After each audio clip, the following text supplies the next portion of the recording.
Hey, I'm trying to live until I die. Come connect, you know it's a lewd state of mind. Yeah. Talking traveling, if you wanna fly. Fitness and finance, living a better life. Keep it raw, no filter. Living with no limit. Thank you for tuning in. Come on, let's get it. Jack Marshall, welcome to Lured State of Mind. Thank you very much. Great to be here. First podcast, and yeah, what a setup. Well, it's first podcast for 2024 for us. Yeah. So welcome and thank you for your time. We really appreciate it. Thank you. Can you tell us a bit about who Jack Marshall is? Yeah. So I am a road cyclist, a cycling coach, sports scientist, a dog lover, friend. Nice. Son. You're ticking all those boxes. Yeah. You're a quality guest by the sounds of it. No doubt. How old are you? 23. Jeez, you're only a spring chicken, aren't you? Yep, freshly 23. Wow. You just turned 23? Oh, end of last year, yeah. Rightio. Do you have 21st over here? Yeah, I had a 21st. I'm a twin, actually. So I have a twin, Really? I have a twin sister, so she planned all the 21st, and I just rocked up. Awesome. What's her name? Ella. Shout out to Ella. Yep, shout out.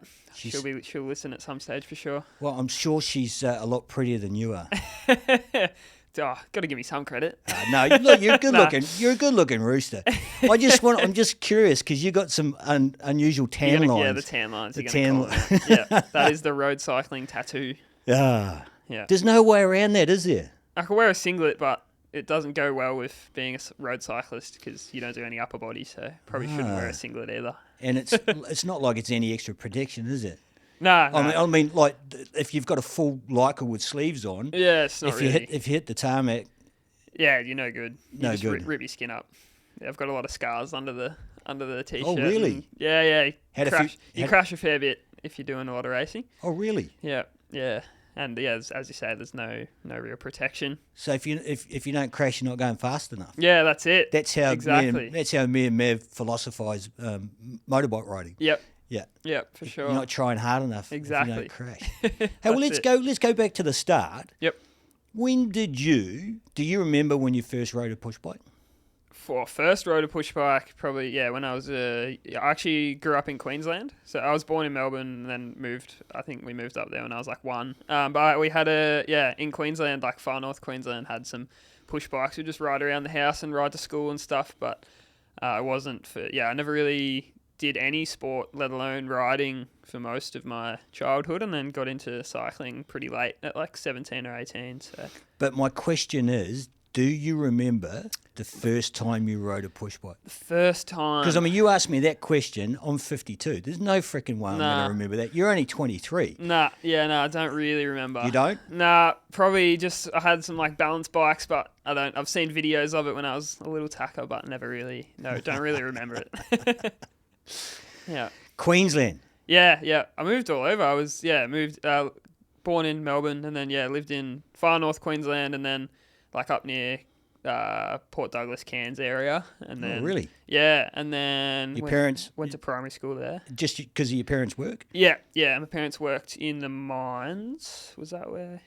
Or was that the next place? Yeah, they worked in the mines, and Dad was like fly out of the mines, and then moved for his work to like a mining town, which was near Townsville, or I say near Townsville. It was 200 k's, I think, inland of Townsville, which is pretty rural. So was it a shithole? Yes, huge shithole. Yeah, the school my sister and I went to had 20 people in the whole school. Wow. Yeah, for like, sometimes that's a good thing though. It was good, but in this case, it wasn't good. No. There was not much to do. And then moved back down to Melbourne when I was like 12 or 13. Oh, great. So, yeah, did high school down here. Nice. Which high school? Cooey-Rupp Secondary. Yeah, so lived in Tooradin and Cooey-Rupp for a while, and then when I was after school, moved to Mornington or Mount Martha. You got to love it down there. Oh, the peninsula's awesome. Yeah, it's the best. Yeah. So the reason why you're sitting here today was because of a guest that we had last year on our podcast. Was that a year ago? Last year now. It was last year. Oh, yeah, it would have been. Yeah, Paul. Yeah. Paul Field. He's a character, isn't he? He is one of the great men. He is a great person. And he lays his hands on you, I hear. He does. I see him for myotherapy. Yep, and massage and How often do you sports massage. How often do you see him? Probably at least once a month, usually every couple of weeks if I can. But yeah, on average, probably once a month. Definitely before big races and things. But yeah. So it's just more maintenance. Yeah, I would say. I mean, I'd like, the more the better, but I can't, Paul helps me out a lot, but I don't want to take up all of his time either. So Apparently he's a busy man, isn't he? He's very busy. He has a lot of clients, and a lot of other things, his music hobbies and cremates people and all sorts. He whipped that out. We didn't talk about prior to the podcast, so I didn't know it was coming. Yeah. And it caught me by surprise because I'm genuinely fascinated about it. Yeah, it's awesome. You Yeah, know? it's so cool. I remember a primary school that we had back in New Zealand, and right next to the fields of the primary school was a crematorium. Yep. And you'd go out, and the stack would be smoking. You go, there goes another body. Yep. Yeah. Up into the smoke. Yeah. Paul is the type of person who would cremate bodies. Yeah, he's cool. You don't mess with Paul. No, that's right, because he knows how to get rid of a body pretty easy. So don't fuck with Paul. No, no chance. No, he's good. So cycling, you took it up late. You're telling me you took it up late. Yeah. When I was 17 or 18, sort of after end of high school-ish, which is pretty late compared to a lot of other people that you sort of race against. You were saying that you didn't do a lot of sport up to that point. Yeah, so no footy, no cricket, pretty much no sport. No one in my family really did any sport, or it still doesn't do much sport. I did through school. I did what's called human-powered vehicle racing, which is essentially like sport is a hard word for it. It's more of just a hobby where it's just like kind of like go-karts, but in like a fairing, but it's pedal powered. Like it's like a I know the one you're bike. talking about. Yeah. They got like 3 wheels. Yeah. They're really good fun. You can hook around at like 50 or 60k an hour in those things. Sweet. Yeah, it's really cool. But anyway, that's how I got into cycling. So it was, through that, a few mates that were doing that sort of just had bikes to complement that for riding around at trainings and things like that. And then they also did a bit of cycling. So I did that through school, like sort of for a little bit, and then did it in high school for a bit, and then there was a cycling program at your school. HPV program, yeah. Okay. Yeah, there was, yeah. And then did it a bit after school and sort of did it through that, and then cycling quickly sort of took over that, and started racing. When did it start getting serious for you? When did you know that this was what you wanted to do? Yeah, probably. It was always good fun, but probably, I always wanted to sort of commit to it, but probably, like when I was 18 or 19, so 2018, 2019, and then started racing in like the National Road Series, which is the highest sort of domestic level in 2020, but I mean, when I started doing that, I was probably not ready to be doing that, but it was good. Sort of just jumped in the deep end and had a crack at it, and then every year since then it's kind of just progressed more and more, and now it's sort of just full gas what I do. Sometimes that's the best way to do is just jump in with 2 feet tied together, and that's it. You're going to sink or swim, aren't you? Yeah, exactly. And of course you're going to learn, aren't you? Because that's the thing is like it's the same with training for any sport. Yeah. You know, you get most of what your training affords you on the field or while you're playing the actual sport itself. Definitely, yeah. You know? No, it's good. I had a lot of mates at the team that I was sort of racing with, and it was a really good vibe, and they sort of said that I could do some of the national rounds with them in 2020, and then started doing that, and then just sort of kept training and have slowly progressed every year a bit more and a bit more, which is sort of always the case with endurance sport anyway. Like, it's hard to make. It's not like a lot of skill-based sports. I guess you can progress quickly if you just spend a lot of time mastering the skill and things. But endurance sport is a lot of volume and training and progressing little bit by little bit. It's been really good. You can have that inherent ability in certain things, but as you say, with regards to endurance and training and getting consistent results, you've got to work hard at that, don't you? Yeah, that's for sure. The thing is that the training with cycling, that's 99% of what you guys do, isn't it? Yeah, definitely. Because how many days a week do you train? Every day. 7 days a week. Yeah. It's very, very high volume training sport, endurance sport in general. But because it's so low impact, like if you go for a run, you can't run for hours and hours No. on end without your bones and Exactly. everything hurting. But because cycling's so low impact, you can really do like, you can back it up day after day after day and just do big hours. And yeah, takes a lot of time it's a very, big volume sort of training sport. And then the events that you're doing as well are, hours long. So you kind of have to have a good endurance. So how many hours a day are you training? It depends on the day, but anywhere, so like a proper training day would be usually sort of 3 to 6 hours on the bike. Jesus. And then a recovery day, just 1 or 2 hours, real easy. Just to spin the Light legs spin, over. which is luckily what I had today, which was nice. But it's usually 18 to 25 hours a week on the bike, and then plus gym a few times a week, and What do you mainly do in the stuff. gym? Is it just flexibility or strength work? I like to do a lot of strength work, just because I didn't really do heaps of sport growing up, so I wasn't I'm not like weak, but I definitely if you're doing that much high volume of stuff on the bike, which is a really fixed, like sitting hunched over position, like I think it's not a very functional sport. So like I like to do a lot of gym to just sort of stay healthy and also complement the bike as well. Okay. But yeah, a lot of strength based stuff, just real basic, like nothing super crazy, just deadlifts and glute bridges and a lot of core and stuff like that.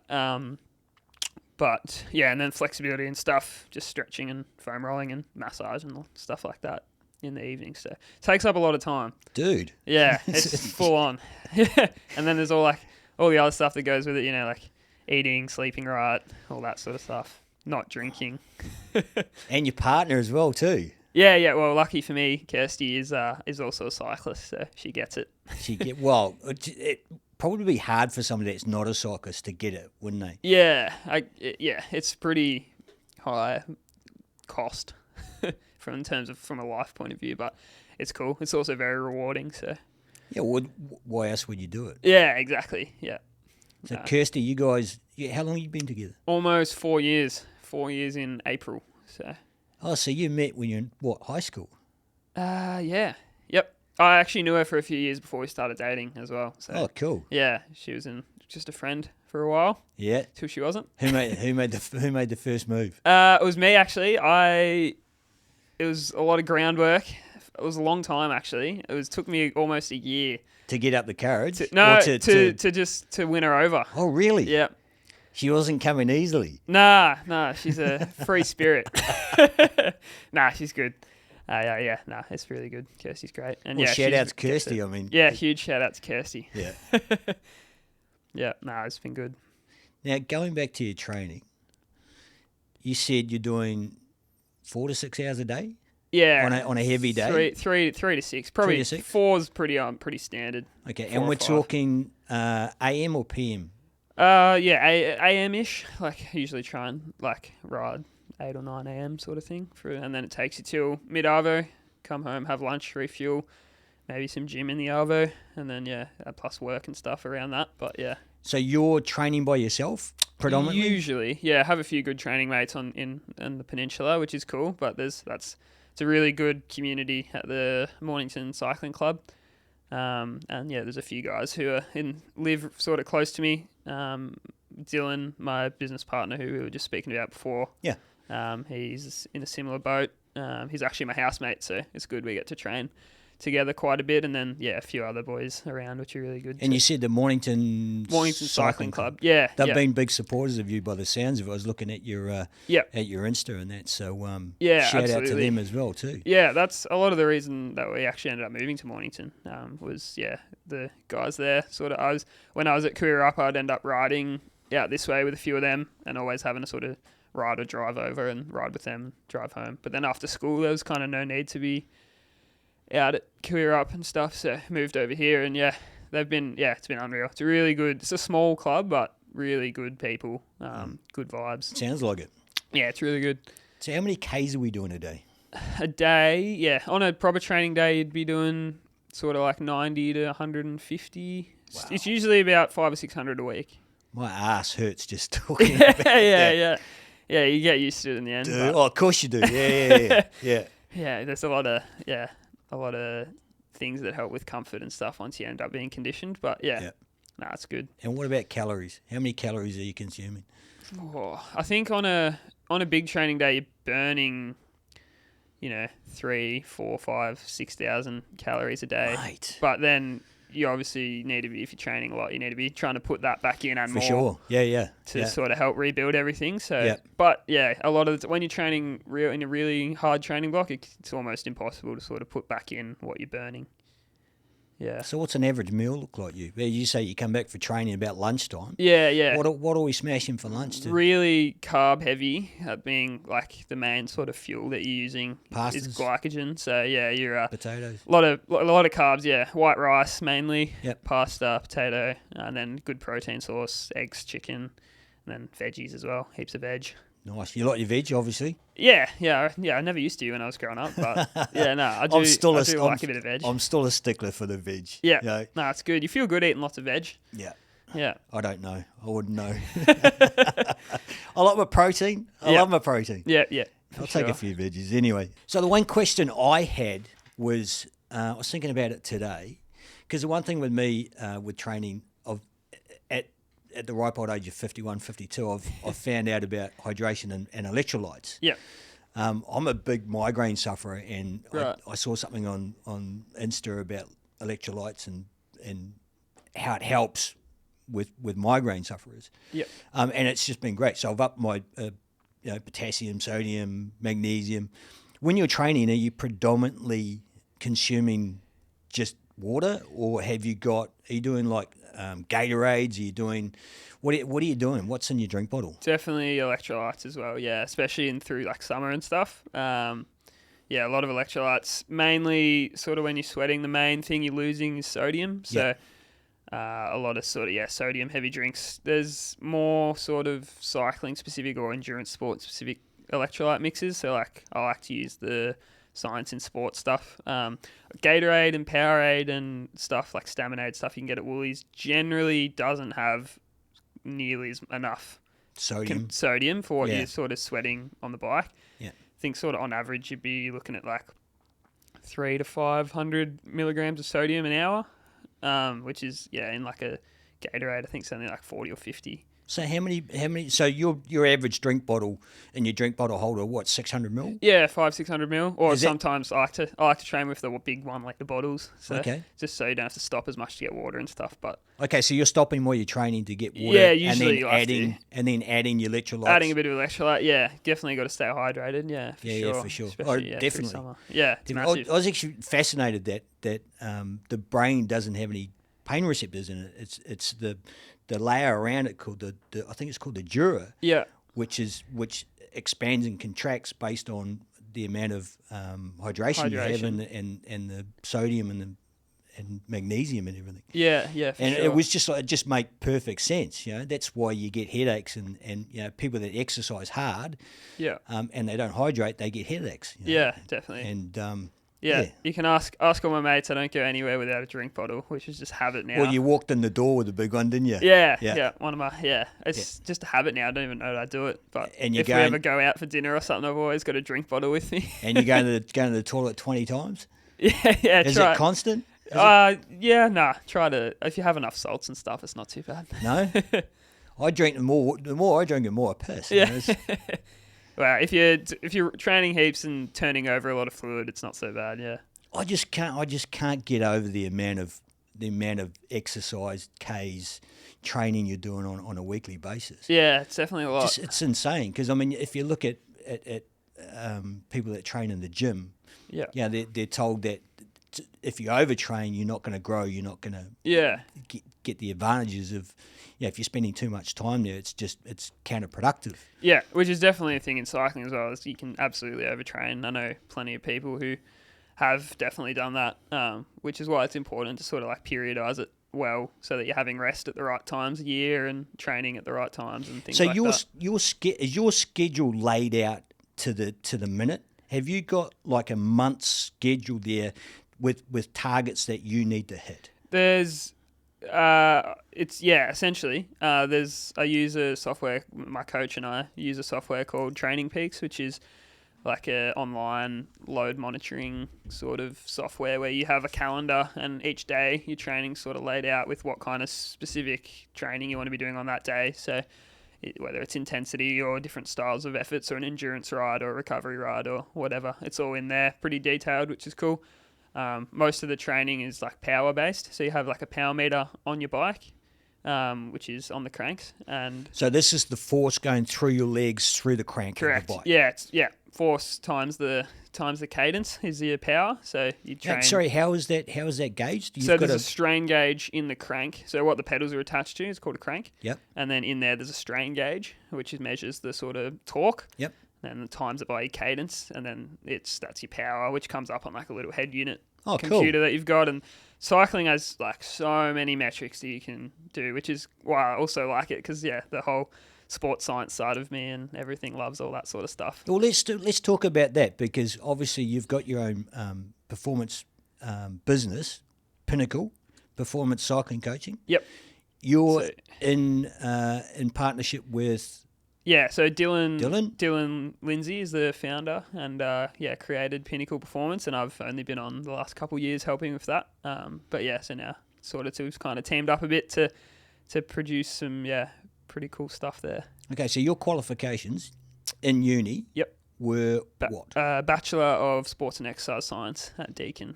Okay, and explain to our audience, what does that cover? What do you do, and who can you help? So it's very broad.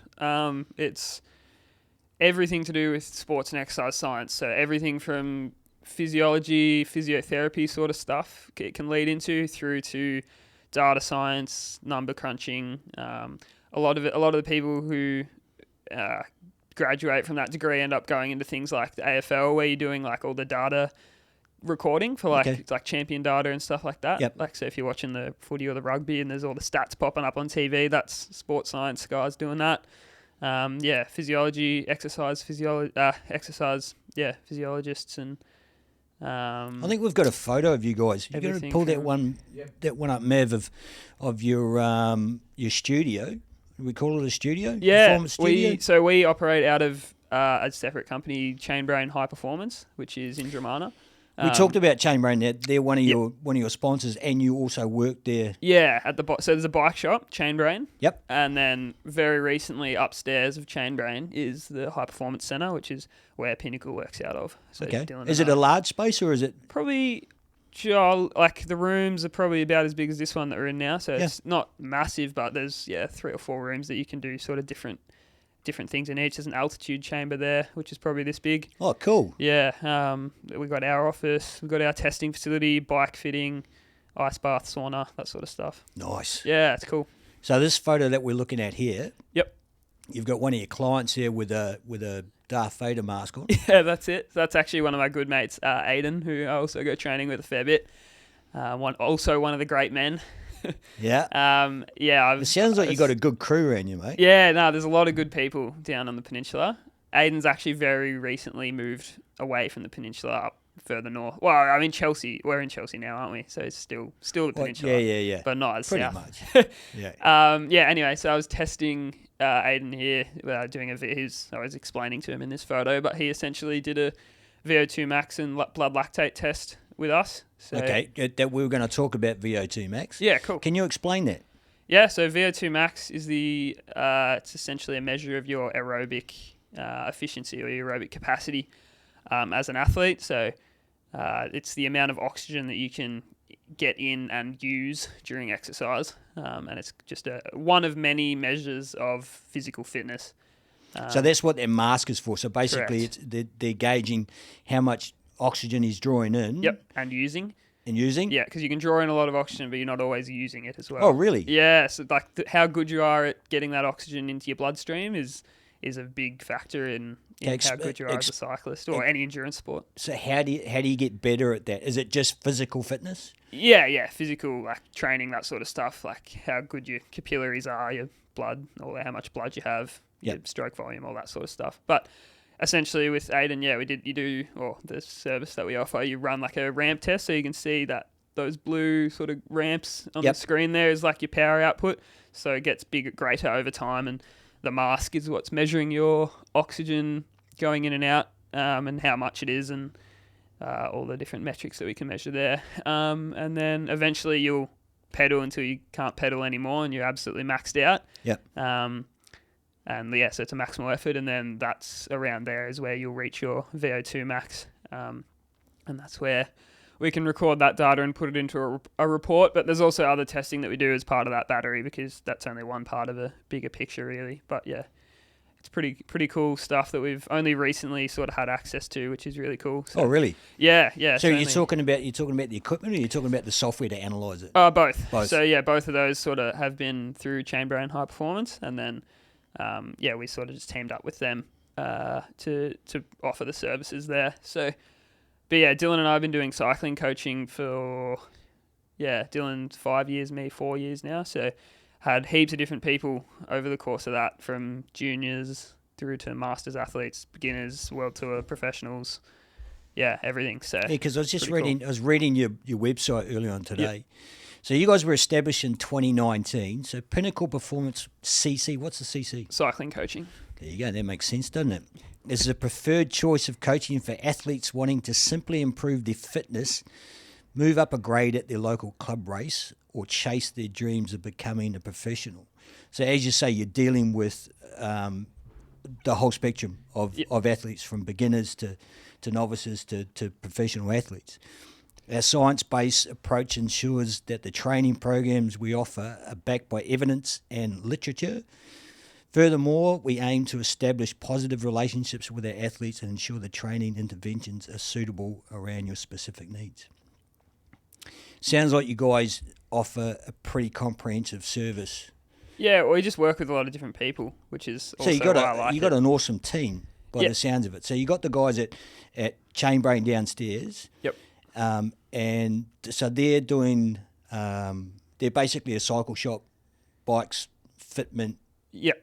Yeah. maintenance, all that sort of stuff. Very cool bike shop. I bet you it is. Yeah. It is awesome. They have a lot of cool stuff there. Do And a lot of great people. Do you get the I wanters sometimes when you walk in there and you just see something new sitting in the Yeah, corner? that's it. Yeah, well, yeah, it is. We actually today we just opened a new shop downstairs. Like, we just renovated it all, and it's like a brand new sort of space. And today was the first or second time I've worked out of that shop, and it's a lot of new toys in there, which are very cool and very tempting.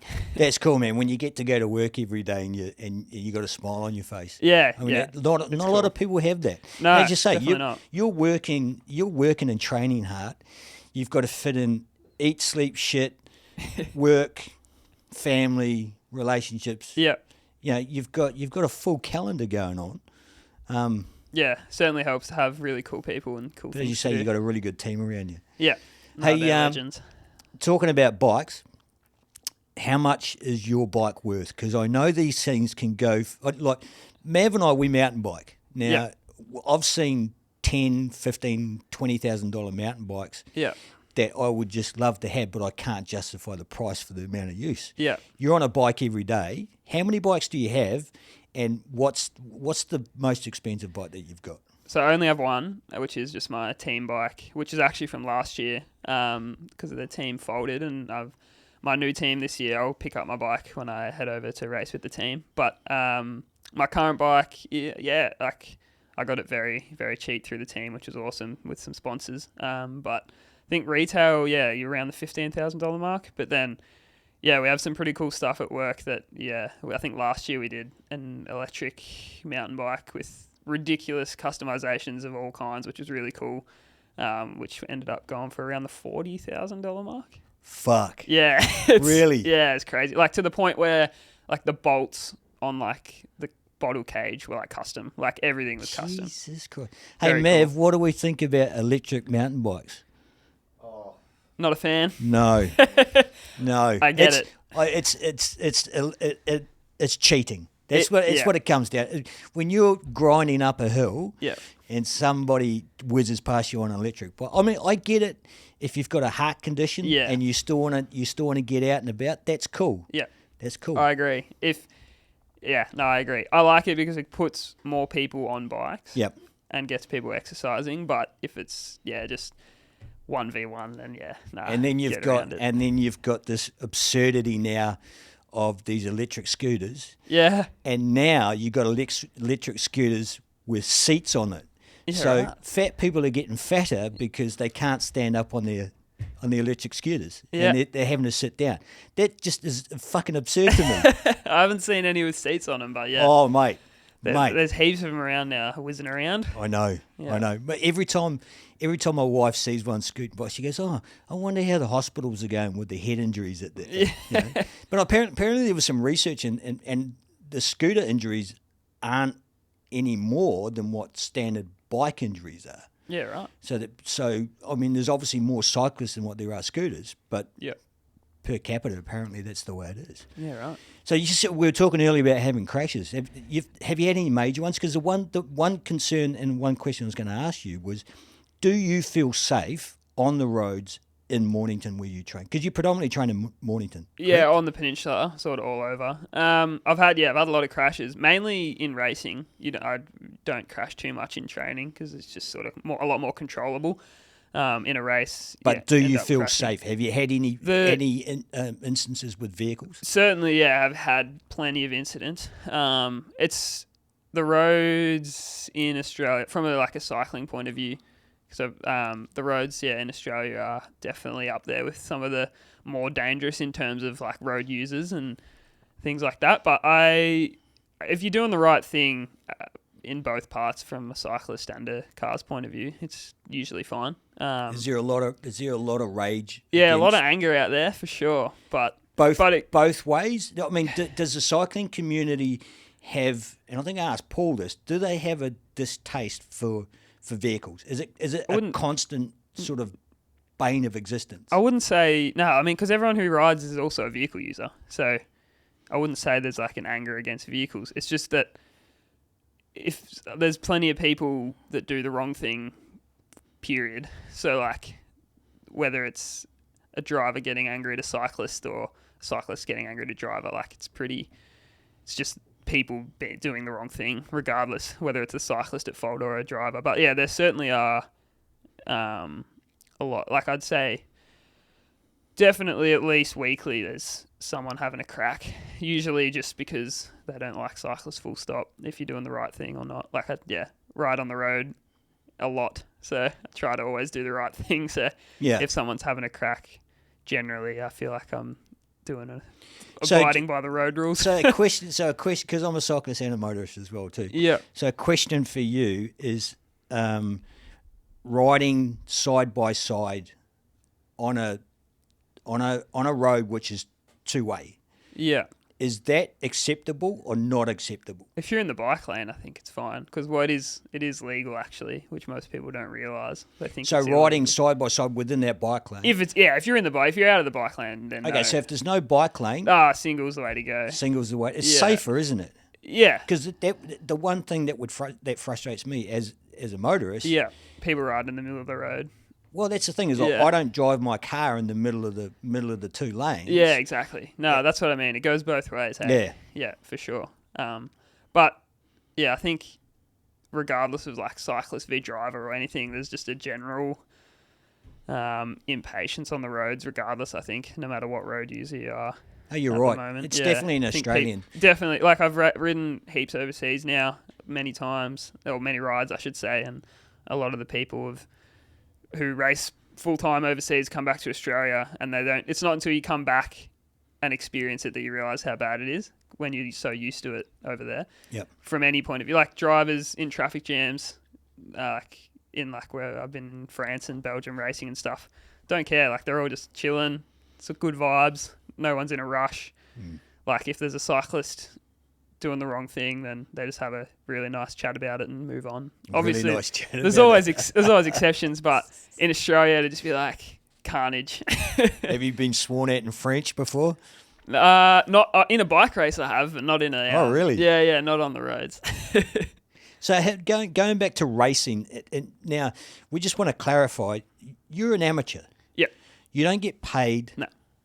You got to work your ass off. You're supported by your sponsors and your friends and your families. Yep. To do everything that you need to do. Correct. And the other reason why you're here today was that we were talking about you going back overseas again to ride in Spain this time. Yeah. Because you've been to France and Belgium, did you say? Yeah. How just talk to us about that experience and how did that come about? Because it seems like at 23, your elevation to the top of the sport has been pretty swift. Yeah. Would you agree with that? Definitely. I wouldn't call it the top of the sport just yet, but the progression in general is quickly, yeah. As an amateur, because we talked about this earlier on, because I said I wanted to know where you fit in with regards to the top amateur riders in Australia. And what was your explanation to that? Yeah, so essentially the highest sort of domestic level that Australia has to offer is the National Road Series, which is what I race in. And then overseas, there's not really a way that you can be a professional in Australia, so it's kind of more like the VFL if you kind of put it in a sort of way of what Australians would understand is so VFL. There's no professional competitions within Australia. Correct. Okay, we have the Tour Down Under, which was literally just finished yesterday, and then that's a professional race, but all the teams are from Europe. And if you want to, it's a global sport, but Australia, it's not big enough in Australia to warrant living in Australia and being a professional. Okay. Yeah. But have you seen? Is there growth? Is it we've had the women's soccer and everybody's going, all the young females are going to play soccer now because of that. Yeah. Yeah. Does the Tour Down Under draw more people into the sport? It definitely does, but I think just from a organisation standpoint, whether it's Cycling Australia or whatever, it's just just the general funding and popularity of the sport, it's not really big enough yet. That's the kind of whole reason I ended up going overseas for the last 2 years is I was progressing in the sport and getting all these opportunities throughout 2020, 2021, but quickly realised that if I wanted to keep getting opportunities at the same rate and keep progressing at the same rate, then you really just have to go overseas to seek that opportunity because, Belgium's where I spent pretty much most of the time racing. What year was overseas, that? Last 2 years, so last year and the year before, 22, 23. Belgium is a cycling mecca. It's what we have AFL, they have cycling. All the old boys will go down to the pub and watch cycling. Really? It's their sport. It's soccer as well, but road cycling specifically is really big over there. And so because of that, the flow-on effect is, there's heaps of really accessible racing, which is not only accessible, regular, and quality, but there's a lot of support behind the events, a lot of people going and racing and watching.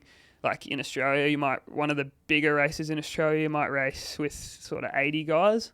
Over there, the fields are 200 people every day, and you'd maybe do six or eight big races a year in Australia, but you could do sort of the equivalent every single day over there for every day of the week if you wanted to, which is too much, so you wouldn't do it. But you so could. What were you doing once a week? Were you doing probably 3 or 4 times a week because I was cramming it into a 3-week block, which was a lot. That's not really sustainable. So the trips that you went were only for 3 or 4 weeks? Yeah, 3 or 4 months. Yeah, 3 or 4 months. Or 3 months. Yeah, within the free visa time. Yep.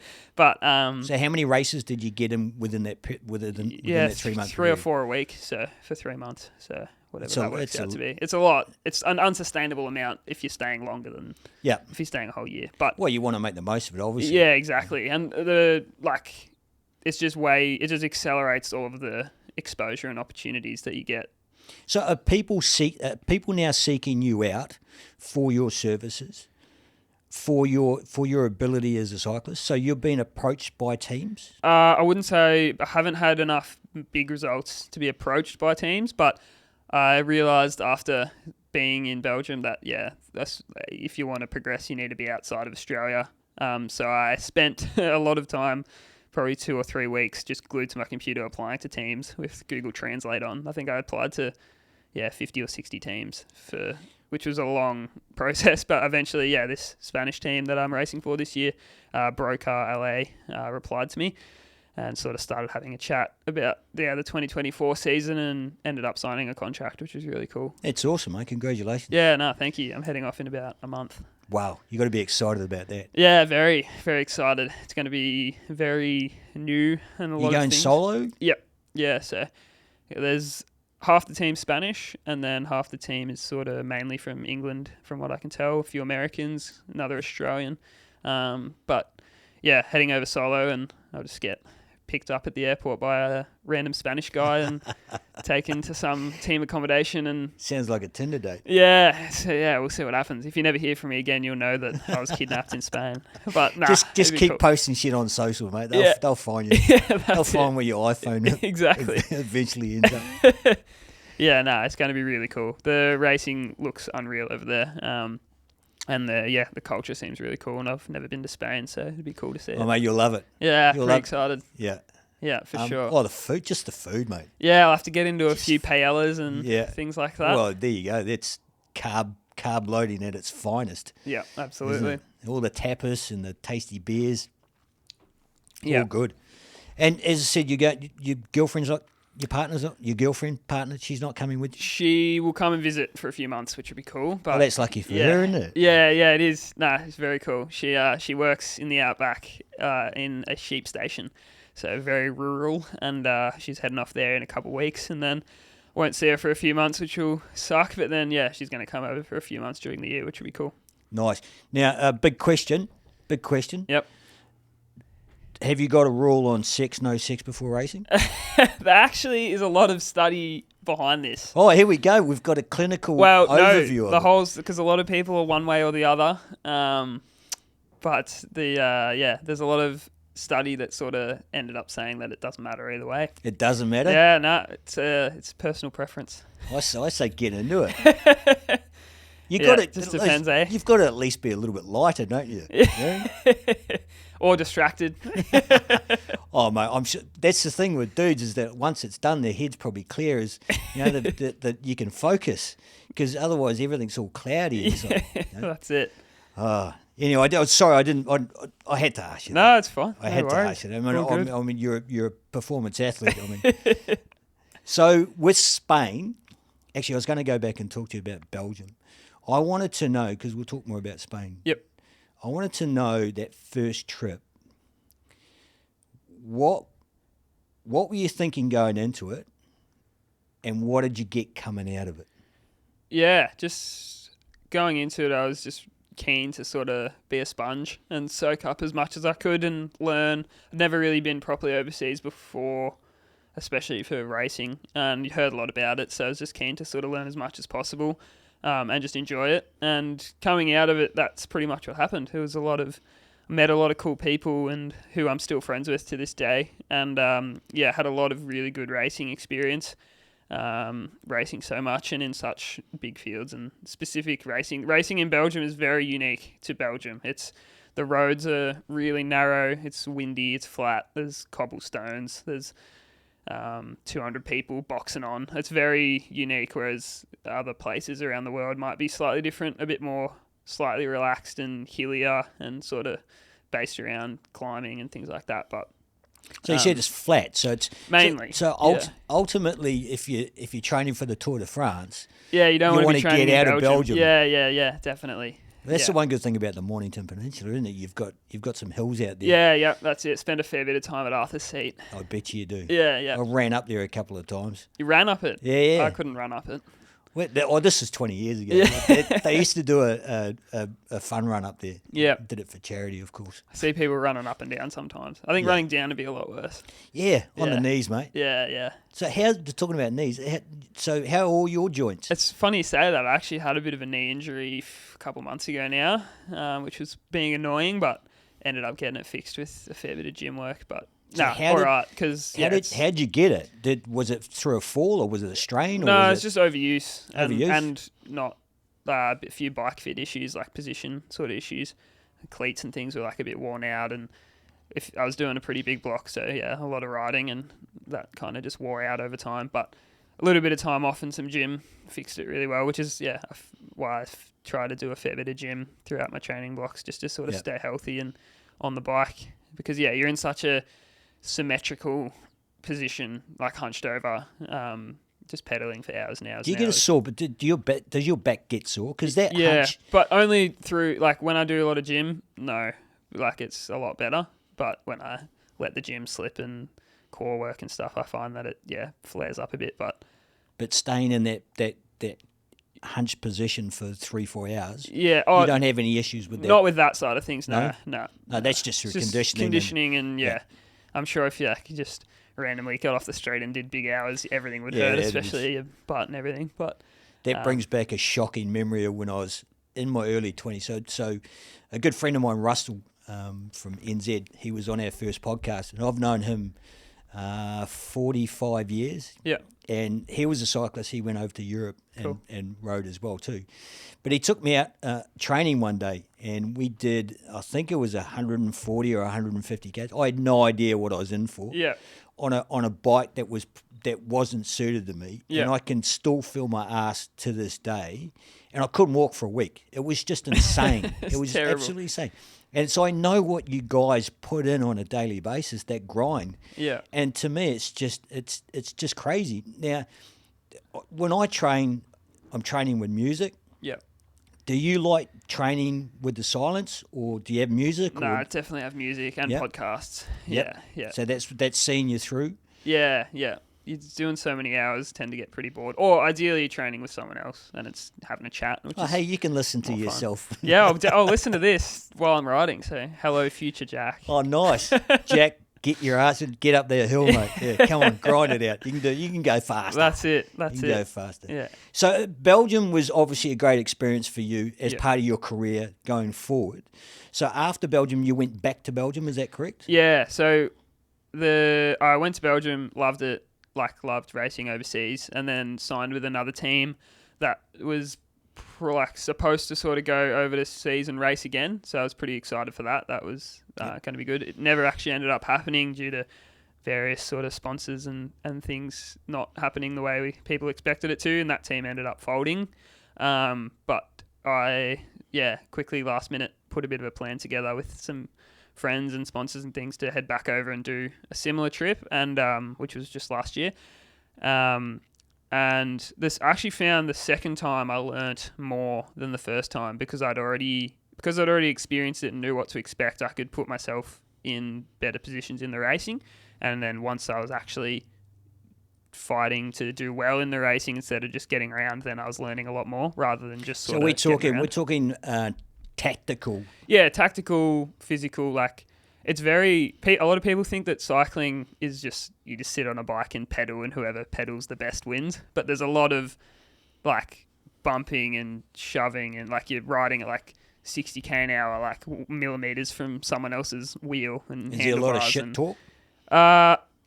Yeah, in Belgium it wasn't so bad because I don't speak Dutch, so I didn't know what they were saying. But there's not too much shit talk. It's just a lot of focus. You're doing 60k an hour around the corners, leaning on someone else's shoulders. If they hit a pothole or something, you're all dead. So yeah, it's pretty full on from that point of thing. So which is cool. That's why part of the reason I love it. Because there's a lot of trust, isn't there? Yeah, there should be way more crashes than there are, which it's surprising that there's not. But especially over there, they're really skilled riders, which is really That's cool. the thing. If you're all doing the same thing, you've all been trained to do the same thing. Yeah, exactly. Somebody's not going to freak out and cause a crash. Yeah, you actually find it safer in the faster races because everyone sort of knows what they're doing. Yeah. But it's very push and shove and tight and fast and adrenaline rush. A lot more than people think inside the bunch anyway. Oh, I bet you there is. Yeah, it's I really can cool. imagine it. Yeah, it's pretty full on. I'm just surprised there's not more shit talk. Yeah, there's a little bit of sledging, but it's not too bad.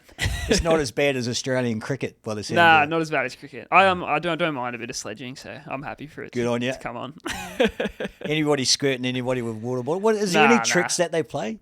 What is there? Surely there've got to be some tricks that these guys use. Not You know? not physical. Tactically, there are especially if you're racing in a team and stuff. When you got teammates in a breakaway up the road or something, there's tactical things to stop other people from doing well if one of your mates or something is. But it's not really not like sledging or anything full on. It's pretty above board, I think. Yeah. So were you, just going back to that second time in Belgium, were you cycling with the team or by yourself? No, I still had my Australian team, but no one was over there. And then I was racing on my own, and then I eventually actually started racing with a Belgian team over there just for the time that I was there. Yep. And they were awesome. KVC Mietjesland, they were called. And they're just like a local sort of Belgian club team. And I got to do a lot of extra, slightly higher level races with them that I wouldn't have ordinarily got to do, which was really cool. So the main thing that you learned second time round was what? I don't know if I can just put one thing on it. It was just like I just felt a lot more comfortable riding the bunch. Like a lot of it comes down to positioning. So, you know, you could have the best like legs in the world, be super fit, but if you're at the back, you're 200 meters behind the guys at the front already. Or if you're stuck in the middle. Is it like horse racing? Yeah, so yeah, you get boxed. yeah. You get boxed in. Absolutely. You can't do shit. Absolutely. Yeah. So like stuff like that, like moving through the bunch. But also if you're just trying to do that all the time, you end up using so much energy. Yeah. So it's like, when do you use your energy properly?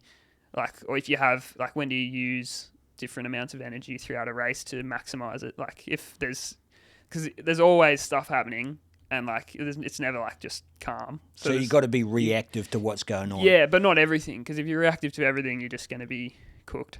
Yeah. So you got to pick your battles and do it as energy efficiently as possible.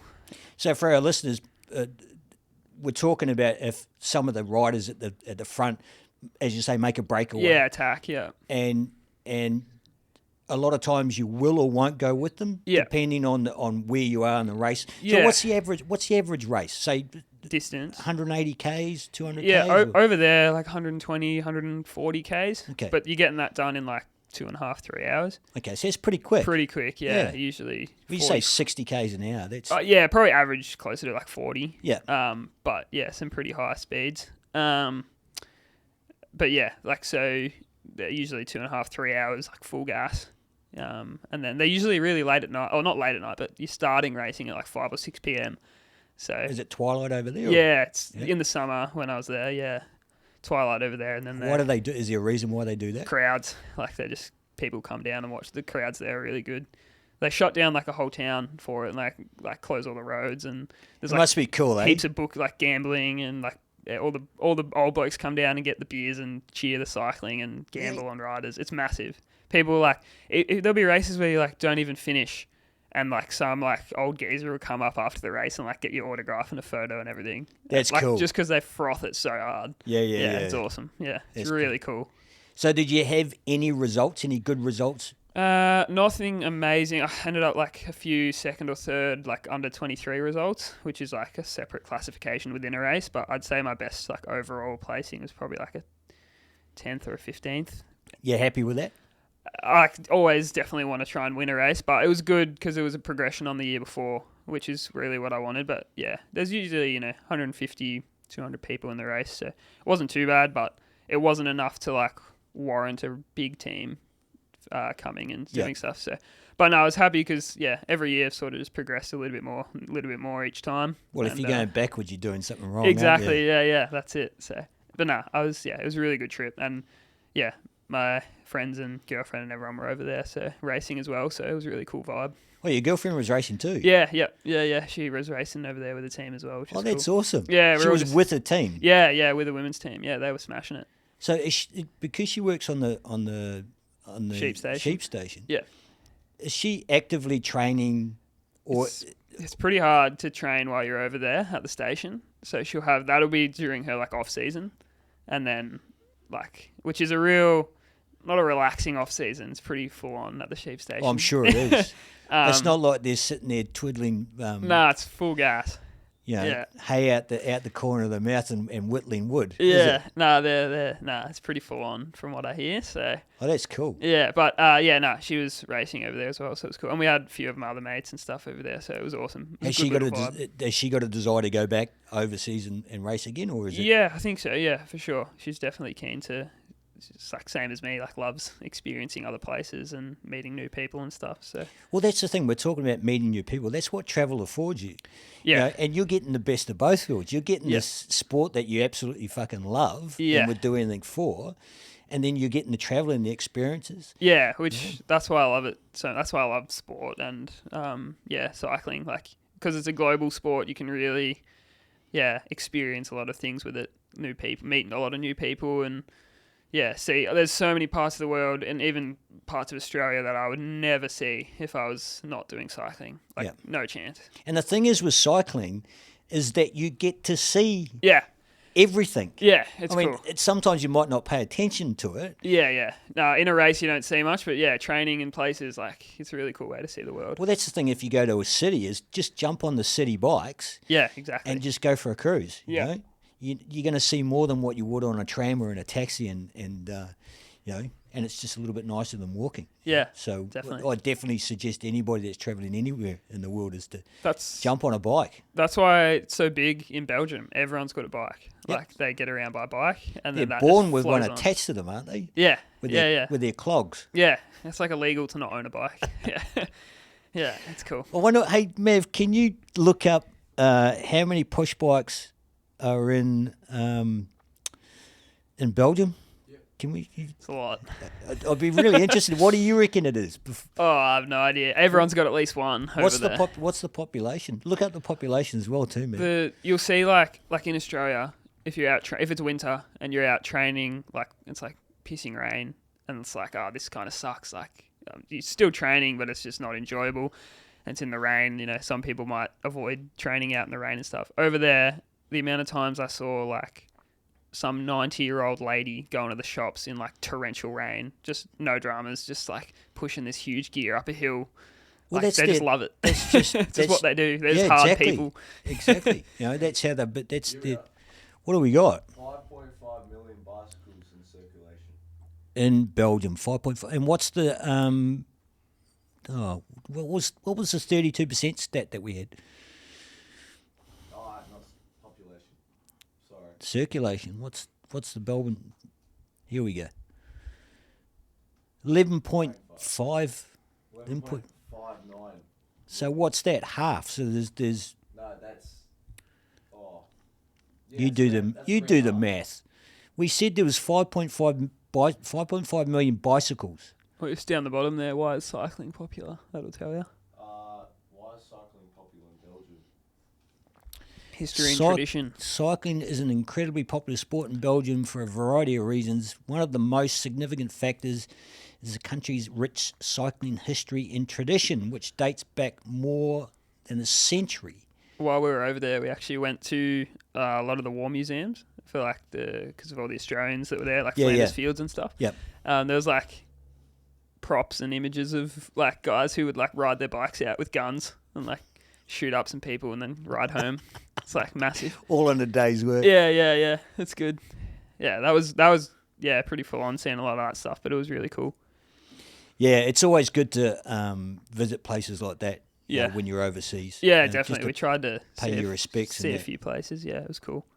Yeah, we did. We found in Crete a big cemetery that I had no idea about.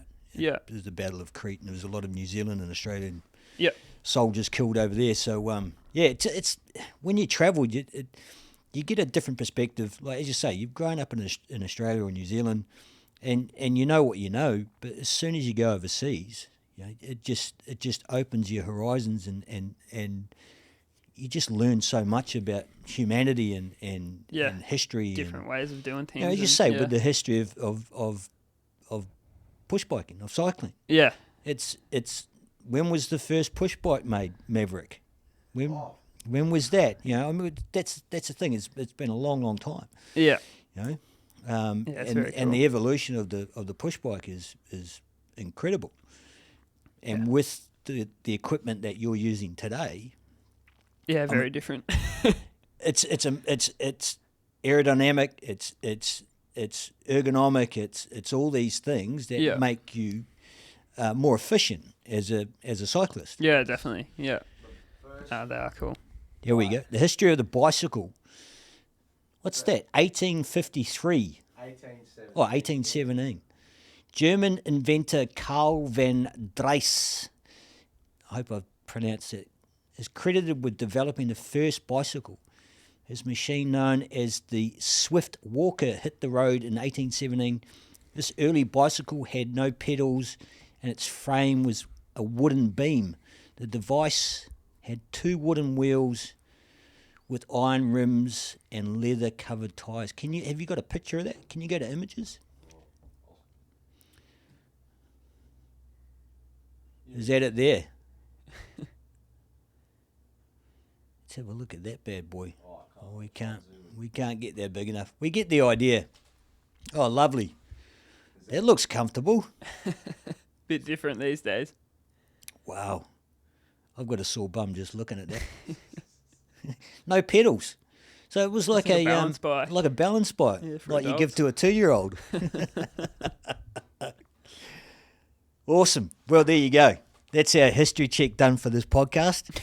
If our listeners want to learn any more, Google's got a whole lot of information you can find out for yourself. Hey, I think we'll take a little break. This podcast is brought to you in part by Buckfast. What is Buckfast, you ask? Well, let me tell you. It's better known as Bucky, and it's an internationally enjoyed, unique tasting tonic wine. It's equally rich in heritage as it is in taste. It packs a punch from 15% alcohol and about the same amount of caffeine as a well-known drink that gives you wings. Buckfast's enjoyment is only rivaled by its versatility from the cooking pot to the wine or cocktail glass. Drink it straight, mix it in a Negroni, or use it as a marinade. Available Australia-wide and distributed by Beeblebrox Beverages. Visit beeblebrox.com.au to find your closest stockist and buckfast.com for cocktail and recipe ideas. Money. You've either got it or you haven't. I haven't. Now, we all know that any sport, any professional sport, any elite sport is expensive. Yeah, absolutely. And we're not just talking about the entry fees and the travel. We're talking about all the training costs. We're talking about the food. We're talking about the supplementing. We're talking about the massages in the osteo and all this stuff that adds up. Now, my question to you, you said you've been to Belgium twice. Yeah. Can you give me an estimation on the first trip? You went for 3 months. Yeah. What did that cost you? So the trip cost about 10, 12 grand each time. So both times that I went, and that was just for that 3 months of racing. And then there's all the rest of the year in Australia as well. So 12 grand for 3 months. So that 10 or 12, yeah. that's your flights. Flights, accommodation, food, bit of spending, like just things that you don't encounter, mechanical problems with the bike, that sort of stuff. That I'm gonna say Trains. that's not a lot. I've done 3. That's doing it on the cheap. Like, I was gonna that's say like, I've done 3 month holidays overseas in Europe. Yeah, yeah. And we spent a fucking Oh, lot you more could than definitely spend more, 100%. that. So you're living on the smell of an oily rag. That's doing it real cheap. But luckily, I would never have been able to go without the help of sponsors. And so much of the racing I've done is like that. So a real big help with the Belgium trips was Shellgrave Contracting in Mentone. So they're a labour them a solutions shout out. company. Yeah, big thank you to Shellgrave. Absolute legends. Great. Who else? Yeah, Chainbrain and everyone at Chainbrain and Chainbrain High Performance who we were talking about before. Yeah, a lot of good people have helped make those opportunities possible. So, yeah, I wouldn't have been able to do it without them, but it's a really expensive sport, especially in Australia. Like overseas, you tell people if they're traveling across the country to go to a race, it's like a 4-hour drive. But and they're like, oh, we got to go all the way across Belgium. It's like here to the city. Yeah. But yeah, if you're traveling, like there's all the racing's mostly interstate. There's a few in Queensland, New South Wales, Tassie, etc. So it's a lot of flights. That sucks. It does suck it up. Yeah, doesn't it? yeah. It's just because Australia's so big, Yeah. and then also because it's not a huge sport in Australia, it's not the most accessible. So the entry fees are quite expensive and things like that as well. So luckily a lot of teams cover that sort of stuff, but yeah, there's still cost incurred. So your team that is got you going to Spain. Yeah. Who are they again? So the Brocar LA is the team. Yeah, they're a Spanish team based in Alcoy in Spain, which is And south. what are they doing for you to get you to Spain? So they're paying for your travel. So there's a levy there's a little bit of a levy getting over there, which is thankfully been covered by a sponsor. But it's not heaps, and it's they're covering bike, kit. I pay for my flights to get over there, and then they sort of cover the rest for the year: bike, kit, entries, travel, accommodation, insurance, that sort of stuff. And you're going to be there for a longer period this time, aren't you? Yeah, most of the year until sort of October, I think. Well, it's a Big stint. big stint, big season. Yeah. I'm gonna have to learn Spanish. You reckon you'll pick it up? I've started. You started? Started on the Duolingo. Oh, nice. All right, give me something. What do you got? Oh, I'm really bad at it. I can say just normal hello, like hola. Oh, that's a good start. Gracias, thank you. Mucho gusto. Muchas Buenos gracias. dias. Yeah. Not a lot. What's 2 beers in Spanish? I don't know numbers yet. No? What's that? Duos? Yeah. Probably. Is it better? Maybe? I don't know. Oh, yeah. We're learning Italian at the moment. Oh, yeah, 'cause cool. We're off snowboarding in a couple of weeks. Yeah, so, wicked. Well, he's learning. I'll just Just going. Pizza pasta. ride his coattails. Yeah.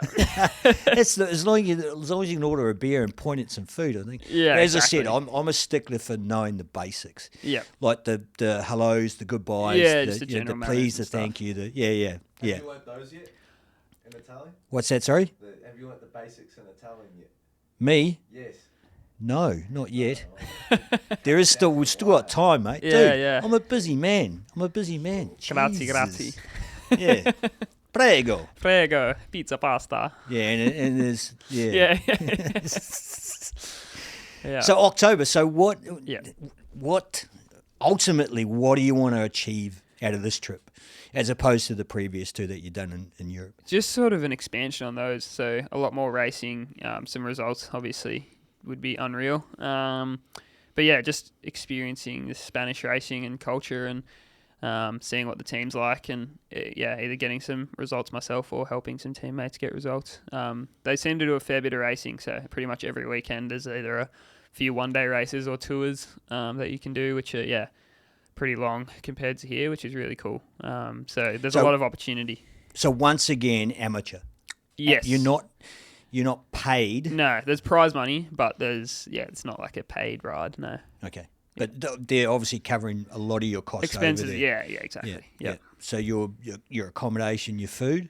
Not food. That's Not food? that's the one thing I'll be sorting out. Gee, But that's a lot of rice. That'd be a big bill, wouldn't it? Yeah, a lot of rice. Lucky rice is cheap, isn't it? Yeah, I hear food in Spain's pretty cheap, so. Oh man, it's insane. Yeah, it's a few insane. people I know racing over there, so.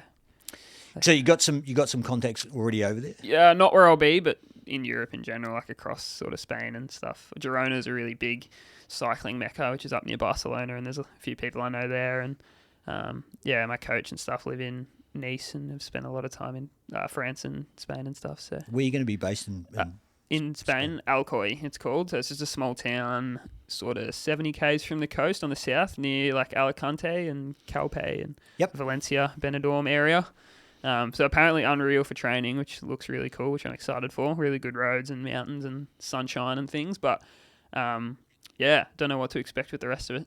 Is there a lot of racing round that area, or are you going to be doing some Ks to get to do some Ks? Yeah, going to be a bit of travel, I think. There's a lot of racing sort of all over Spain. They do a bit of racing outside of Spain as well, a few different countries. Might get a few invites to some bigger races, which seems cool. But yeah, mostly just in Spain. There's a lot of racing in like the Basque Country and stuff in the north. So a lot of travelling, I think, probably. But yeah, there's just all over. There's always racing that's mate, accessible. it's a great country to travel down. You're going I'm to excited. see some things, aren't you? Yeah, it's going to be cool. There's going to be a lot of ups and downs, but I think overall it'll be cool. A lot of things that will go right and wrong, but yeah, it's going to be cool. So ups and downs. So let's talk about the mental aspect of the sport. You know, you're doing a lot of Ks. You're grinding out a lot of this by yourself. It is a solo endeavour. Have you ever struggled with your headspace? Not really. I'm a pretty positive sort of person. I try to be. There's at the end of the day, like it's still enjoyable. So like I just like doing it for the sake of doing it, and like I like training and the people you meet and the places you get to go and all that sort of stuff. But yeah, it definitely can sort of be a lot of time. Like you make a lot of sacrifices and things. Like you miss out on a lot because you spend a lot of time on a bike, or at least you can. But I think that's worth it. But yeah, you definitely. When you say miss out on a lot, what do you think you're missing out on? Well, I wouldn't say I'm missing out because of what I'm like. I could choose to do whatever, but because you're spending so much time, training and traveling, like I won't see my friends and family for 6 or 8 months now. Sometimes that's a good thing, though. Yeah, mate. that's it. Yeah, for sure. But nah, things like that. It's a lot of time away from people and You don't have times when you just fucking don't want to get on the bike. Definitely sometimes, but not like it's not a common thing, but sometimes for sure. But I think it's just it's like anything. Sometimes there's a bit of struggle, and sometimes it's cruisy as. But whether it's going really well or really bad, you just kind of got to stay somewhere in the middle. There's always, even when it's going good, it's not going to go good forever, and even when it's bad, it's the exact same. So. Yeah. Well, it sounds like you've got a good attitude to it, isn't it? As I said, you spend a lot of time by yourself. You can handle your own company. Yeah.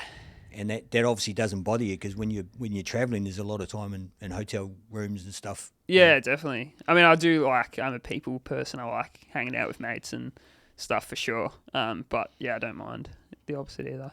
And what about sleep? How many hours of sleep do you get?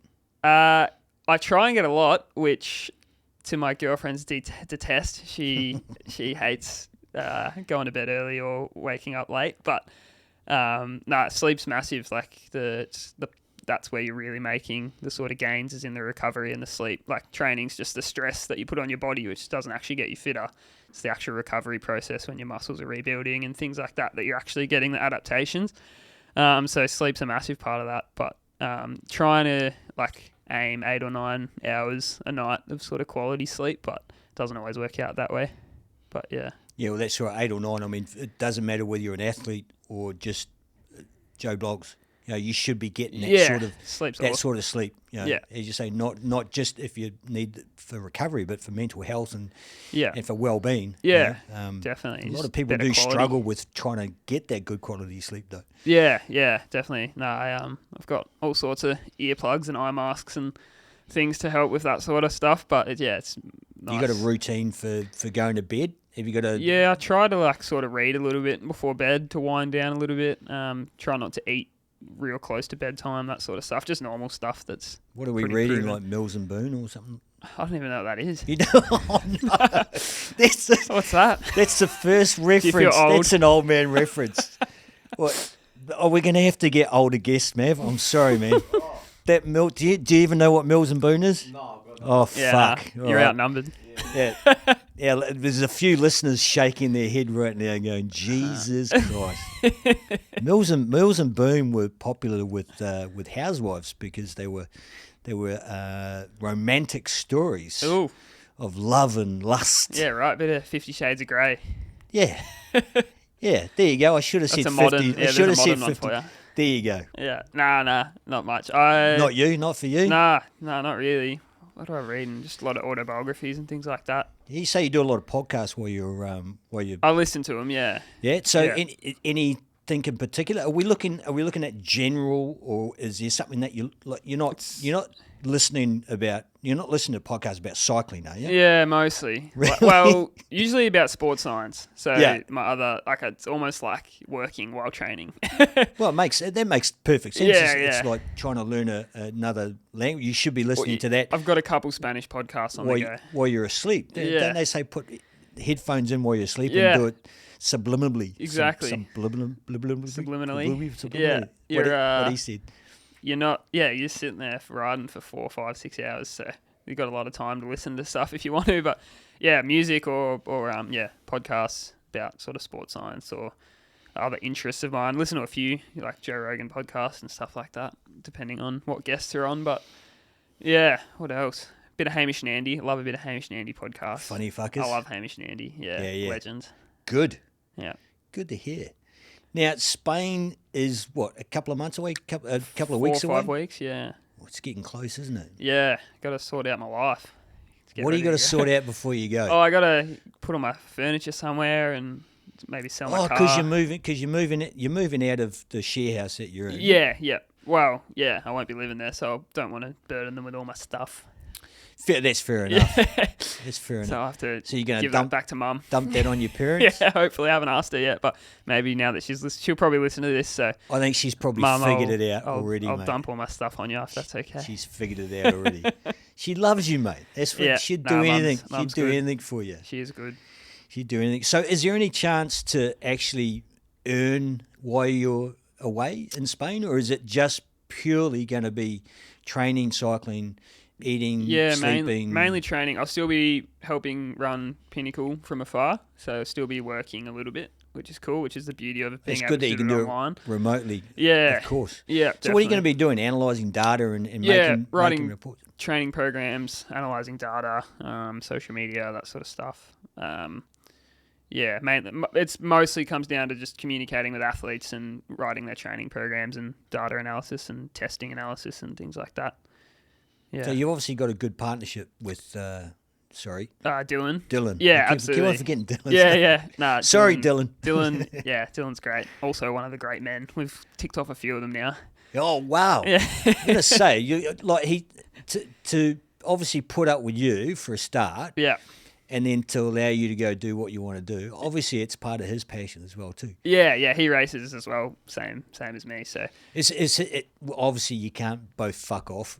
nah, overseas, yeah. can you? Dylan's a little bit older than me. He's 30 in Feb in a few weeks, so he'll be having his 30th, which will be great. But he went to Belgium with me both times as well, and I'm sure he'll be going back overseas as well. But that's the good thing about being able to do stuff remotely. But he's a legend.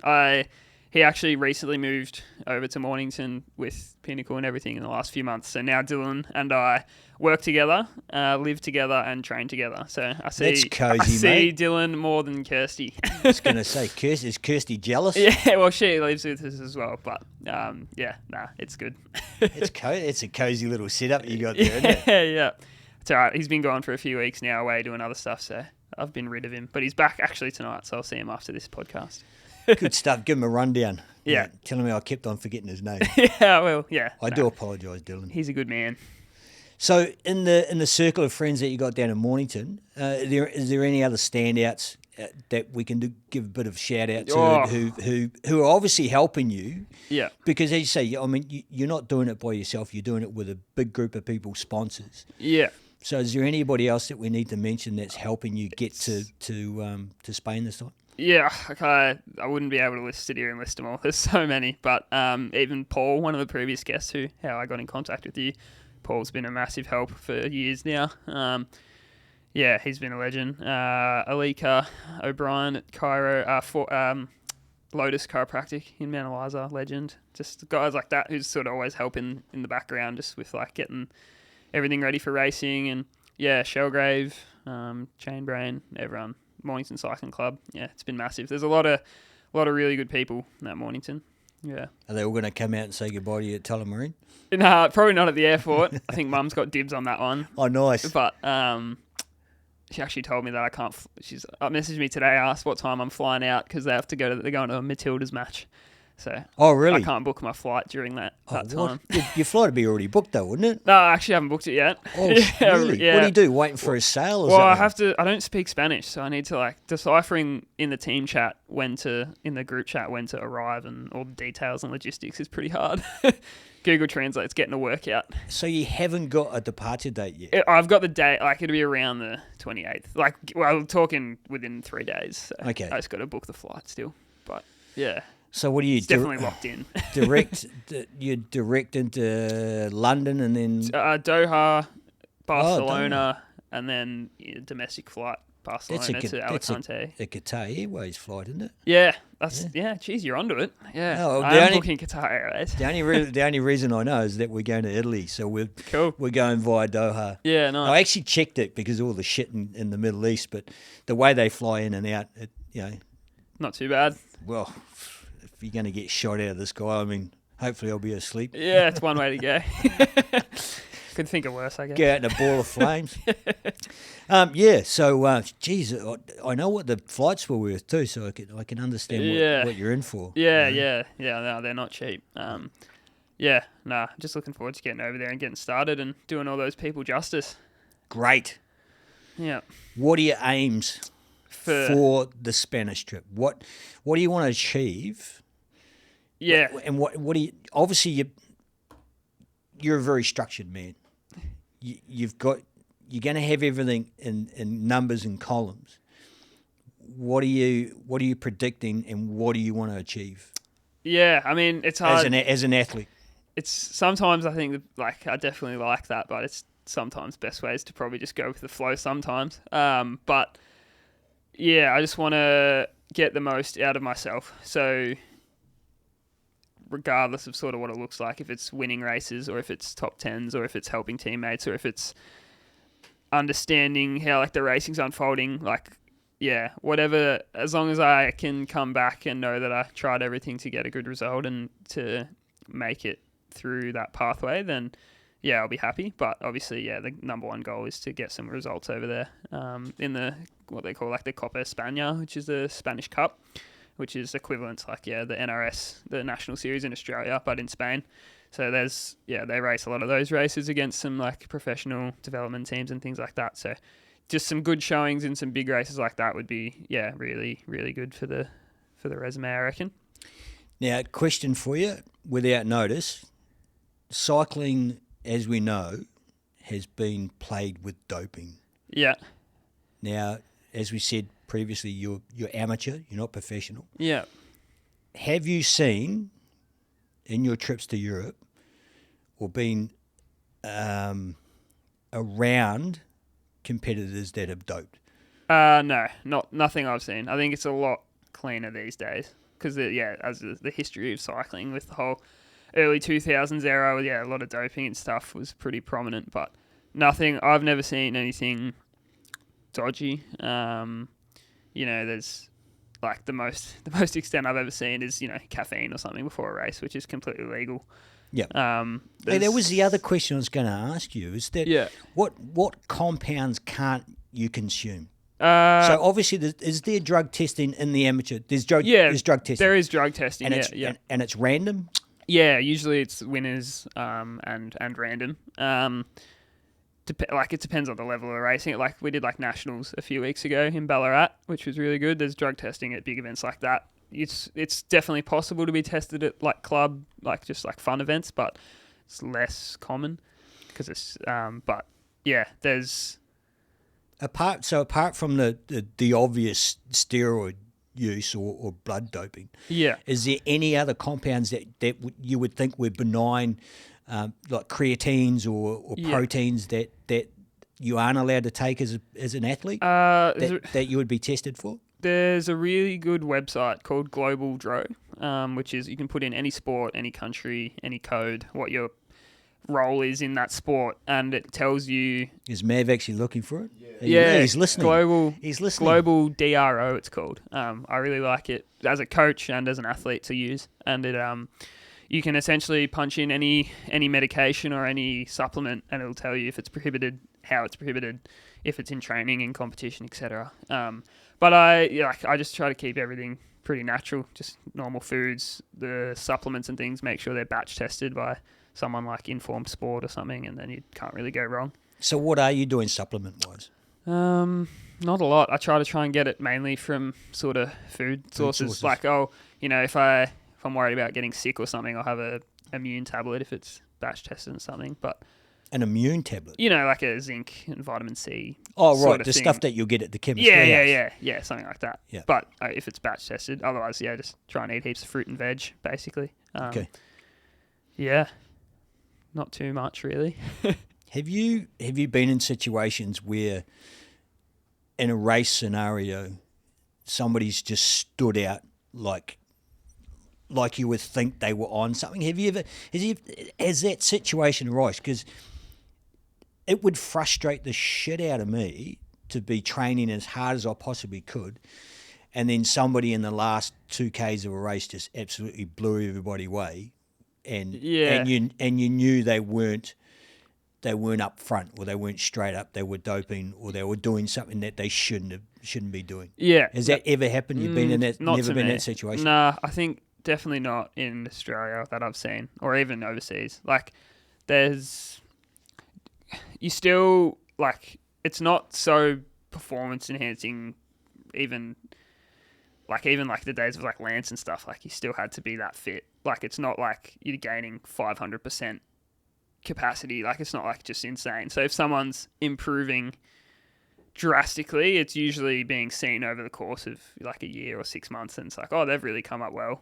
But it's not so clear, which is probably why it's also hard to detect. But no, there's a lot of processes now with drug testing and programs like Whereabouts and things where you can just be tested at any time, you have to update your location and things like that. But yeah, it's pretty they're pretty onto it now, and a lot of the testing methods are really good. But yeah, I've never really had to have too much to do with it, which is good. I think cycling's cleaned itself up a lot, which is really good. So as far as testing, how many times have you been tested over the course of your journey? Not that many, which partly goes back to like there's not heaps of racing in Australia, so opportunities for testing are a lot less. What about in Europe? What about the Belgium stints? I've never been randomly tested over there or anything, but there is testing.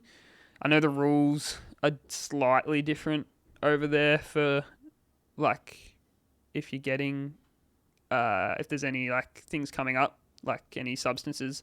I think there's slightly different investigation protocols and things, but in terms of like it's not allowed, and it's not, they're pretty onto it, I think. I'm sure in Spain this year there'll probably be a lot more, just because I'll be racing more and bigger races, and more opportunity to get tested and things like that. But it's very, very above board from all my experience in the last 5 years. And from what you know, the professional side is clean? Yeah, I think that's even more so. Even like, cleaner? It's so monitored now, like it's almost too much. Like it's like, heaps of testing at home during competition. Teams are really onto it just because it's had so much history, like early 2000s and stuff with like Lance and everything. It's had so much negative connotations and things that people are really sort of onto it these days. Like people won't even, like I know guys who won't even have like a recovery powder in the house if it's not been batch tested, or even if it is batch tested, because they're just worried that it's like might come up in their test. So what's gonna be in a recovery powder? Nothing. It's just if it's made in the same factory as some pharmaceutical or something, like it might be trace amounts of like it's just like ridiculous level. Yep. Like clean, like freak. So it's especially the professional level. I think it's really, really onto it. So you're not putting anything into your body that isn't batch tested or pretty much just natural from a food source. Yeah, pretty much. I think the best, I think food's the way to go anyway, just because it's healthier ways to access things, and it's also, if you can dial your nutrition, then no matter where you are in the world, you'll have access to the nutrition that you need if you can get it dialed through food sources. Whereas, if you're trying to take supplements and you go to Spain now and there's no, iron tablets or something, then you're screwed. But if you can just get it through food sources, then even better. So do you take an iron supplement? Not really, no. That's why I try to get it all through food. If I'm doing like super like intense training and going to altitude or like heat adaptation or something like that, then I might try and top it up with like a batch tested supplement, but generally try and get it through food. Yeah. Worked a fair bit with like a nutritionist and stuff last year as well, which was really good for that sort of side of things, to like get the nutrition dialed. What's your food bill like? Yeah, not too bad, because it's just a lot of oats and rice and pasta and chicken and nothing crazy. So not a lot of steaks and not buying like red heaps of porterhouses and everything like that. I know, it gets expensive. Yeah, exactly. It gets expensive. This podcast is brought to you by Holy Shirt Australia. Holy Shirt Australia are 100% online. They're Australia's largest no minimum custom print and embroidery company. All their services are completed in-house, and they can deliver all orders promptly and professionally. They like to keep it simple and straightforward, so they offer cool stuff that can be custom printed or embroidered to your liking. They have an easy-to-use online designer to build your custom apparel from the comfort of your home or office. They offer pricing that reflects your individual order, and remember, they are no minimum on all their products.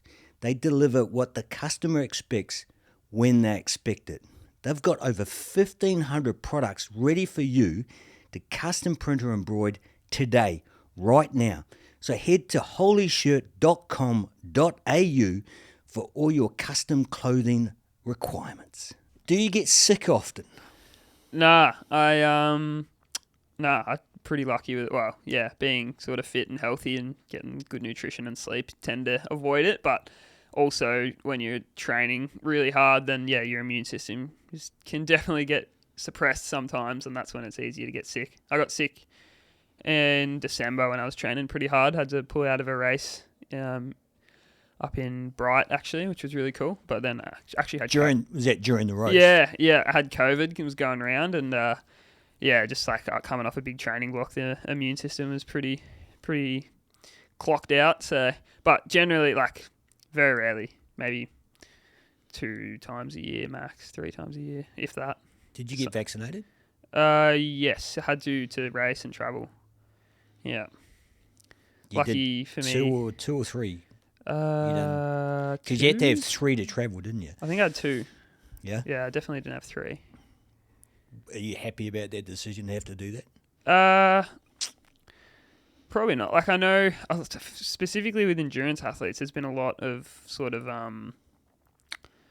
cases of heart issues and myocardial sort of issues since COVID. Whether or not it's vaccine related, not sure. There's not heaps of literature out about it, but is it prevalent because people are talking about it, or is there actual? Let's check that out, Mav. Yeah, you'll find a fair bit of. There'll be a lot of online. stuff on. Yeah, that's the thing. Yeah. That's the thing. I did the 3 to travel. Yeah. To do my my duty as a citizen. Yeah. And obviously to be able to travel. But I regret it. I definitely regret it. There was a definite shift in my physical being after having right. the vaccinations. Yeah. And if I could take that back and not have to do it, I wouldn't have done it. Yeah. I do regret doing it. Yeah, right. And it's just interesting from an athlete's point of view. Yeah, or even like after having COVID in like December, like the protocol usually, because you're putting so much stress on the heart in training in general, like it's really, I think, important to not put too much stress on your body after it's sort of recovering from that, just because there's a lot of unknown about it and a lot of sort of links with myocardial issues and things. But so generally like the recovery from that from a training point of view is pretty low intensity for a fair few days or a week or 2. So if we're talking about your heart, with the stuff that you're doing in your business, you're monitoring heart rate. Yeah. And the elevation in it. So with your equipment, you can tell whether a heart's performing as it should. Yeah, I mean, we don't have like an ECG or anything like that. We look at heart rate and have like heart rate training zones and things that get given to the athlete. So like different training zones at different heart rates and power outputs and things like that as a result of the testing. But we definitely monitor heart rate, and they definitely reach maximum heart rate in the testing as well. So what are we talking maximum? It changes person to person. Personally, I think I hit 202 beats per minute. Fuck. In mine, but some people, it's very, very individual. Some people will only get it up to 170 or so. I was going to say I've probably tweaked 180 recently. Mountain biking. Yeah. It's funny because as you get older, I had an echocardiogram. Yeah. Which is where they do the stress test and then they put the is it the dots and stuff. Yeah, and then they put what's the one they do the babies with the ultrasound. They do the ultrasound on your heart. Yeah. I had that done when I turned 50 because it's always good to check. I just wanted to check everything. Yeah. And it was quite interesting. And it's funny because you hear of a lot of people, not a lot of people, but I've had friends that I've known that have gone out mountain biking. Yeah. And their fucking hearts just exploded. Yeah. Yeah. And we were out the other day and we're at the top of a hill and my heart's just pounding out of my chest. And it was at that point that I go, I can imagine now what it'd be like to actually physically be aware of my heart exploding in my chest. Yeah. He gets It was full on. beating that, yeah. Yeah. But I mean, have you had an echocardiogram? Do you know the how healthy your heart is? Yeah, I've had a few. I actually had a pretty decent little stack a couple years ago in a race, and I was fine, but I ended up having to go to hospital against my will, more or less, with mum and just like the race ambos and stuff. And they did like a few tests on my like lungs and heart and stuff, and it's just precautionary. But there was like some air pocket or something where it wasn't supposed to be, but it was fine in the end. And during, I was fine. I felt normal. But In your lungs. So yeah. was that caused by the accident, or was it? They weren't really sure, but it was. Felt completely fine, and I kept saying I just wanted to leave. But yeah, they were just doing all their precautionary tests and stuff, which was fine. And then I had a few like ECGs and stuff, but at the pro level, I know they definitely get it tested a lot, because like you're putting the heart under so much stress, especially throughout a professional season. Like, yeah, so much racing and training and every day, like, but day after day, you're putting heaps of stress on the body. So they always check. I know they do a lot of ECG tests for that sort of level, but it doesn't quite have as much access to it at the lower levels. Is heart failure prevalent in the sport? I wouldn't say it's definitely happened a couple times to some people, but I wouldn't say it's super prevalent. But yeah, I know there's a few people around that have definitely had a lot of issues with it. But it's in any endurance sport. I think you see it as well in running and swimming, and just because you're putting the body under that much stress. Yeah. On a constant basis. Yeah, a lot. Do you believe that the heart's got only so many beats? Like in a lifetime? I haven't heard that one. Yeah, you've never heard that one? I mean, it's true, isn't it? It's going to stop one day. Well, yeah, but do you believe it's only got a certain amount, and then when it runs out, it runs out? Probably coming from a sports science background, I probably wouldn't, because the first thing they teach you at uni is how healthy exercise is for the general population, and how you can. Well, the more you exercise, the more you'll extend that, I guess, the lifespan. Oh well, I've been taking the piss out of my brother because he's a marathon runner. Yeah. And he just looks older and more gaunt every time I see him. I said, "Do you realise you've only got so many heartbeats? You're just going to use using them up. You're using them up, buddy. Calm the farm. That's it. Relax. But yeah, it's one of the things we like to do here is promote health, and especially men's health, and cool. Even obviously female health, because we talked about female occurrence of heart attacks, which is on the rise, and it's more prevalent than you would think it was, with females. So it's very important for people to get these checks done on a regular basis. Yeah, absolutely. I mean, I can understand if you're a well-functioning athlete, you still want to make sure your markers are there. I mean, when was the last time you got a blood test? Yeah, probably like 6 months ago. I try and get them pretty regularly when I can, just because, it's good to check. Exactly. Like, what are you mainly checking? Just for no deficiencies, like B12, iron, Yep. that sort of stuff that's just going to keep you performing and healthy. Testosterone levels, you worried about that? No, wouldn't say I'm worried about it. I've never had any issues with it. It's in pretty documented that endurance athletes can have lower testosterone levels just because they're training so much. Really? Is that right? Yeah, it's pretty well documented. But just because they're training so much, like if you have a rest, if you periodize a year right and get all your hormones like healthy and eat a good diet and rest enough and things like that, it's sleep enough, it's definitely fine. But you're not taking anything to try definitely not. Try to boost the test. No, because that's the thing is there's only a few certain natural compounds that you can take to theoretically boost it. Yeah. Otherwise, you're supplementing with testo, and then that's definitely illegal. Definitely illegal. Absolutely. That's a big no-no. Yeah. It's a big no-no. No, I'm not worried about it, but it's definitely getting a blood test every few months is always good practice. We recommend that to everybody, regardless of whether you're an athlete or not. Absolutely. At least every 6 months, because that's the thing is you want to check where all your markers are at. Definitely, for sure. And make sure that you're tracking right. Yeah. Definitely. So there you go. That's Brendo's health advice for the day. Mate, it's been a real pleasure talking to you today, well. And thank you very much for coming down. I hope this trip is everything that you want it to be, and I hope you get the results that you deserve, because it sounds like you're putting in a lot of hard work. And I'm going to follow you on Insta, so I want to make sure that I see everything that's happening in front of the scenes and behind the scenes. as well too. Cool.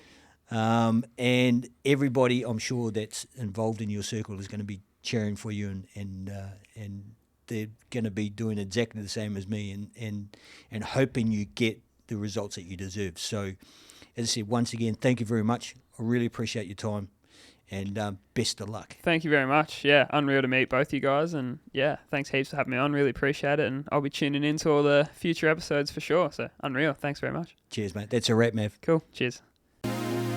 Yeah, thank you for tuning in and for your time. You know the vibe, I'm steady living until I die.